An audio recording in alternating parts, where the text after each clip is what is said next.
श्रद्धा एक गरीब लड़की थी जो कि अपनी माँ और छोटे भाई के साथ एक छोटे से गांव में रहती थी। श्रद्धा ने 12वीं तक की पढ़ाई गांव में की और ग्रेजुएशन पत्राचार से पूरी की। श्रद्धा की माँ लोगों के कपड़े सिला करती थी।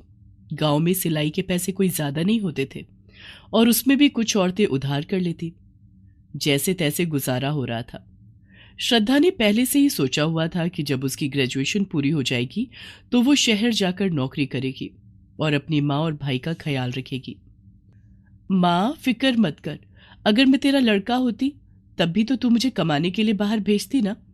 लड़की हूं तो इसका मतलब ये थोड़ी कि मैं कमाऊंगी नहीं। और माँ, एक बात और, इतने सालों से तू भी देख रही है, इस गांव में कोई आया हमारी मदद करने के लिए? देख, तेरी सारी बात ठीक है बिटिया, लेकिन तू समझने की कोशिश कर, इतने बड़े शहर में तू अकेले कैसे रहेगी? माँ, हमें हमारे हालात खुद ही सही करने होंगे। कोई भी हमारे हालात सही करने नहीं आएगा। अब उसके लिए ओखली में सर देना है तो मुसल से क्या डरना। सब हो जाएगा, तू बिल्कुल भी चिंता मत कर। बस तू मेरे सफर के लिए कुछ अच्छा अच्छा खाने के लिए बना दे। असल में श्रद्धा ने कंपनी में जॉब के लिए अप्लाई किया था और वहां से उसे कॉल लेटर आया हुआ था। 2 दिन कंपनी में जाकर रिपोर्ट करनी थी। श्रद्धा की माँ सफर के लिए कुछ खाने के लिए बना देती है और अगली सुबह ट्रेन पकड़कर श्रद्धा मुंबई चली जाती है।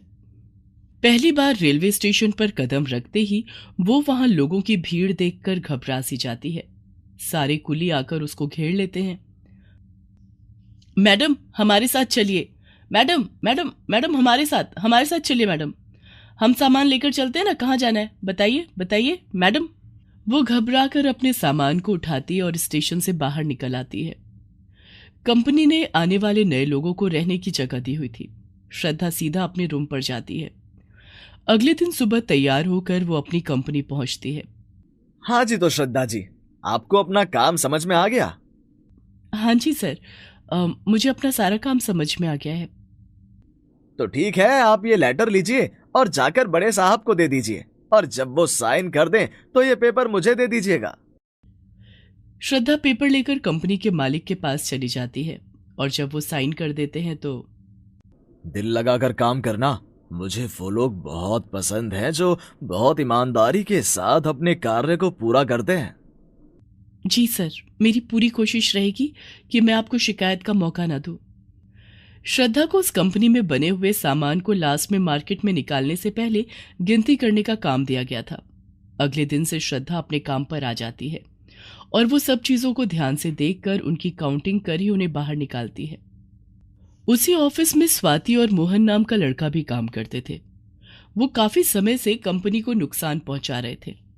जैसे ही सामान बाहर निकालने के लिए जाता, वो पहले से उसमें से कुछ कंटेनर गायब कर देते थे और खुद उन्हें बेच देते थे।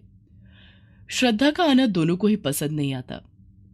श्रद्धा मैडम, हमने सारे कंटेनर गिन लिए हैं, आपको इतना कष्ट करने की जरूरत नहीं है। वैसे भी आप नई नई आई हैं और काम सीख रही हैं। मोहन जी, मैं अपना काम सीख रही हूँ, तभी मैं ये काम कर रही हूँ। अभी आप मुझे गिनती करने दीजिए। स्वाति और मोहन को ये बिल्कुल भी पसंद नहीं आ रहा था। श्रद्धा को काम करते करते कंपनी में 2 महीने हो जाते हैं। वो पूरी ईमानदारी से अपना काम कर रही थी। स्वाति और मोहन को जब अपने ऊपर की कमाई करने का मौका नहीं मिलता तो वो श्रद्धा को झूठे इल्जाम लगाकर कंपनी से निकलवाने का फैसला कर लेते हैं और जैसे तैसे करके वो मैनेजर को भी इस बात का यकीन दिला देते हैं। पहुंचते पहुंचते खबर मालिक तक पहुंच जाती है और वो श्रद्धा को 2 ही महीने हुए हैं तुम्हें यहाँ पर काम करते हुए, और तुमने अभी से ये चोरी चकारी करना शुरू कर दिया। मुझे अपनी कंपनी में ऐसे लोगों की बिल्कुल भी जरूरत नहीं है। सर, मुझ पर जो इल्जाम लगाए गए हैं वो सब झूठे हैं। मैंने अपना काम बहुत ईमानदारी से किया है, पर मुझे समझ में नहीं आ रहा है कि कुछ लोग मुझसे चिढ़ क्यों रहे हैं। चोरी करने वाला हर इंसान ऐसा ही कहता है। अभी तुम अपना हिसाब लो और जाओ यहाँ से। जी सर, मैं बिल्कुल यहाँ से चली जाऊंगी, पर मैं आपको बता दूंगी कि मैंने चोरी नहीं की है और ना ही मैं इस चीज़ के लिए बिल्कुल भी शर्मिंदा हूँ। मैं जानती हूँ, मेरा भगवान जानता है कि मैंने ऐसा कोई भी काम नहीं किया है। श्रद्धा ऐसा बोलकर वहां से निकल जाती है। कंपनी का क्वार्टर भी उससे ले लिया जाता है। श्रद्धा इतने बड़े शहर में अपने सामान के साथ अकेली खड़ी हुई थी। तभी जैसे तैसे करके वो एक पीजी ढूंढ लेती है। पीजी में सामान रखने के बाद से लगातार 1 महीने तक इधर उधर जॉब ढूंढती है, पर जब भी वो किसी कंपनी में इंटरव्यू देने जाती तो सब पूछते कि पहली कंपनी से क्यों निकाला गया। तो श्रद्धा के पास कोई जवाब नहीं होता था। आखिर में थक हार कर एक दिन श्रद्धा अपने पास बचे हुए पैसों को गिनती है। हे भगवान, मेरे पास तो पैसे ही नहीं बचे हैं, घर भी बेचने हैं। अगर माँ को पता चल गया मेरी जॉब नहीं है तो वो बहुत दुखी होंगी, उनके सारे सपने चकनाचूर हो जाएंगे। सोच श्रद्धा, सोच, कुछ तो करना है। तू इस तरह हार नहीं मान सकती। कोई कुछ भी कहे पर तू जानती है कि तू दिल से सच्ची है। तभी श्रद्धा फैसला करती है कि वो इस थोड़े से पैसों से चाय बेचने का काम शुरू करेगी। श्रद्धा अगले दिन जाकर सामान खरीद लेती है और एक हॉस्पिटल के बाहर स्टूल लगाकर चाय बेचने लगती है। वहां काफी भीड़ होती है, आने जाने वाले लोग चाय पीनी शुरू कर देते हैं। तभी एक आदमी उसके पास आता है। अरे, ऐसे कैसे तुमने यहाँ पर आकर अपना ये स्टूल लगाकर चाय बेचना शुरू कर दिया? तुम्हें पता नहीं है यहाँ पर पहले से ही कई चाय वाले हैं और इसके लिए तुम्हें भाई से परमिशन भी लेनी होगी। भाई से परमिशन लेनी होगी? इसका क्या मतलब हुआ? और यहाँ पर कितने भी चाय वाले क्यों ना हो, सब अपना अपना काम कर रहे हैं और मैं भी अपना ही काम करके पैसे कमाऊंगी। तभी वहां कुर्ता पजामा पहने हुए एक रूपदार आदमी आता है। यहाँ पर स्टॉल लगाने से पहले मेरे से परमिशन ली जाती है और मुझे यहाँ हफ्ते भर की कमाई का कुछ पैसा दिया जाता है, जिसे मुंबईया भाषा में हम लोग हफ्ता कहते हैं। तो भैया मैं भी हफ्ता दे दूंगी, लेकिन मुझे काम तो करने दो। श्रद्धा अपना काम शुरू कर देती है। अब वो चाय बनाती और बेचती। वो कई तरह की चाय बनाती। लोगों को उसकी चाय का स्वाद बहुत ही अच्छा लगता। धीरे धीरे श्रद्धा का काम चल पड़ता है। कुछ पैसे वो गांव में भेजती और कुछ पैसे अपने पास रखती है। चाय बेचते बेचते श्रद्धा वहां पर कई लोगों को जानने भी लगी थी। पीजी की लड़कियों को जब उसके बारे में पता चलता है तो सब उसका साथ देती हैं। अनजाने शहर में अनजाने लोग जब अपनों की तरह खड़े हो जाते हैं तो इंसान को संभलने का मौका मिल ही जाता है। श्रद्धा के साथ भी यही होता है। धीरे धीरे उसका चाय का स्टॉल बहुत अच्छा चलने लगता है। एक दिन उसी हॉस्पिटल में उसकी कंपनी के मालिक की मां भर्ती होती है।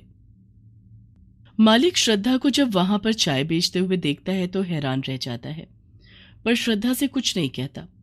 लगातार 1 हफ्ते तक वो श्रद्धा को देखता रहा। वो सिर्फ अपने काम में मशरूफ थी। वो लोगों को चाय बना बना कर दे रही थी और सबसे अच्छे से बात कर रही थी। जो लड़की इतनी बड़ी कंपनी में काम करके चाय की दुकान चला सकती है, वो भी स्वाभिमान के साथ, मुझे नहीं लगता कि उसने चोरी की होगी। मेरी ही गलती है, मैंने तो जांच पड़ताल भी नहीं कराई। मैं आज ही जाकर मैनेजर को बोलता हूं कि सारी सच्चाई का पता करे। कंपनी का मालिक अपने मैनेजर को बोलकर तहकीकात करवाते हैं तो पता चलता है कि स्वाति और मोहन कंपनी को चूना लगा रहे हैं। सारे सबूत उन्हीं के खिलाफ होते हैं।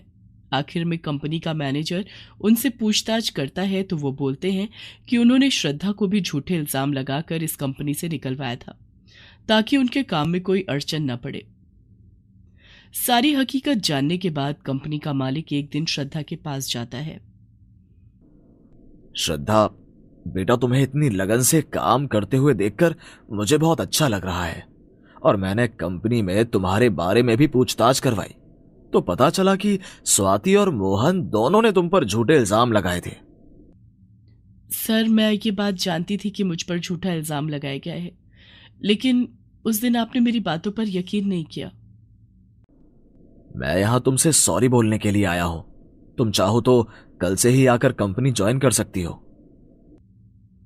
Thank you so much sir, जो आपने मुझे इस लायक समझा। लेकिन अब मैं चाय बेचती हूँ और मैं अपने काम से बहुत खुश हूँ और अब मेरा कोई भी इरादा जॉब करने का बिल्कुल भी नहीं है।